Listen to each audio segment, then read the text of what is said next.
नमस्कार, मैं दीक्षा वर्मा। आप देख रहे हैं CWN TV न्यूज। तो चलिए बढ़ते हैं कुछ खास खबरों की ओर। लखनऊ में सीएम योगी ने 3 दिवसीय आम महोत्सव की शुरुआत की। सीएम ने किसानों से आमों की खासियत जानी और हाथ में लेकर आमों को उछाला, फिर उनका वजन पूछा। इसी बीच सीएम ने एक आम उठाया जिस पर योगी आम लिखा हुआ था। ये देखकर मुस्कुराने लगे। आम को हाथ में लेकर फोटो भी खिंचवाई। इसके बाद सीएम योगी ने प्रगतिशील आम उत्पादकों को सम्मानित किया और इस दौरान उन्होंने मंत्री दिनेश प्रताप सिंह की चुटकी ली और कहा कि दिनेश सिंह ने सबसे पहले रायबरेली के किसानों को सम्मानित करवाया। पता नहीं रायबरेली में बाग है भी कि नहीं। सीएम थोड़ी देर में प्रदेश में उत्पादित आमों को लंदन, दुबई जैसे अंतर्राष्ट्रीय बाजारों में निर्यात करने के लिए रवाना करेंगे। इससे पहले सीएम ने आम सम्मानिका का भी विमोचन किया। अवध शिलाग्राम में यूपी समेत कई राज्यों के किसानों ने आम की प्रदर्शनी लगाई। 800 किस्मों के विशेष आम पेश किए गए हैं। इस दौरान आम खाने की प्रतियोगिता भी करवाई जाएगी।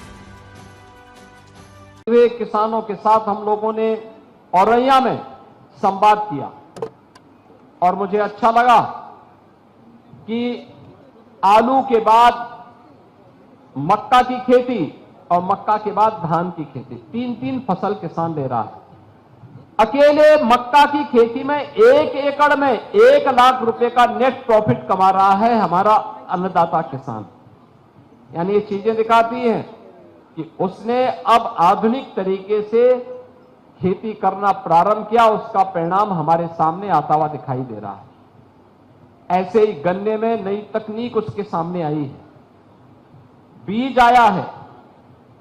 अभी हम लोगों ने इसके लिए कुछ सेंटर ऑफ एक्सीलेंस स्थापित किए हैं। कृषि विज्ञान केंद्र नए तरीके से कार्य कर रहे हैं और इन्हीं तरीकों को आगे बढ़ाने के लिए अब उद्यान विभाग, वन विभाग और अन्य निजी क्षेत्र के भी सहभागिता के माध्यम से अब हम लोगों ने प्रदेश के अंदर फलदार वृक्ष हो, इमारती लकड़ी के वृक्ष हो, छायादार का हो, पर्यावरण अनुकूलित या फिर मेडिसिन प्लांट का हो, औषधीय वृक्षों के लिए भी व्यापक पैमाने पर कार्य प्रारंभ हुआ।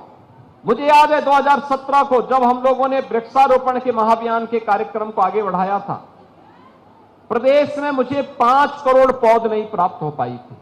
और इस बार जब एक पेड़ मां के नाम के महाअभियान के साथ एक विराट वृक्षारोपण कार्यक्रम के साथ हम जुड़ने वाले हैं, 9 जुलाई को हमारे पास 50 करोड़ पौधा इस समय प्लांटेशन के लिए तैयार खड़ी है। ये वही प्रदेश है जहां 5 करोड़ नहीं मिलता था, आज 50 करोड़ से अधिक पौध हमारे पास मौजूद है। ये उत्तर प्रदेश की नई प्रगति दिखाती है, कैसा जंप 5 करोड़ से 50 करोड़ तक हम पहुंचे हैं। अनेक ऐसे कार्य किए जा रहे हैं जिसका लाभ प्राप्त होगा। आज के इस अवसर पर मैं भी आपसे अपील करूंगा इस अवसर पर कि 9 जुलाई को एक पेड़ मां के नाम अवश्य लगाएं।